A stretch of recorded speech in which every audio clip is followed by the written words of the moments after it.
God is going to give you new strength today. தேவன் உனக்கு ஒரு புதிய பலத்தை கொடுக்க போகிறார். Probably you may be feeling bad about the sickness in your body. வியாதியை குறித்த ஒரு யோசனையோடு கூட உட்கார்ந்து கொண்டிருக்கலாம். But for that God is giving you answer. தேவன் உனக்கு ஒரு பதிலை கொடுக்கிறார். ஆக்கினைகளை அகற்றி உன் சத்துருக்களை விலக்கினார். ஆ. இஸ்ரவேலின் ராஜாவாகிய கர்த்தர் உன் நடுவிலே இருக்கிறார். ஆ. இனி தீங்கை காணாதிருப்பாய். உன் சத்துருக்களை எல்லாம் All your enemies have gone. Hallelujah. The king of the people of God is with you, my dear brother and sister. இஸ்ரவேலின் தேவனாகிய கர்த்தர் கூட இருக்கிறார். கர்த்தர் என்னோடு கூட இருக்கிறபடியால் ஆமென். பகலிலே வெயில் ஆகிலும் ஆமென். இரவிலே நிலவாகிலும் உன்னை சேதப்படுத்தாதே. Hallelujah.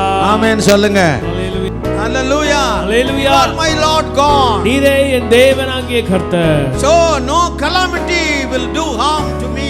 இந்த உலகத்துல என்ன நடந்தாலும் எதுவும் என்னை சேதப்படுத்த முடியாது. Hallelujah.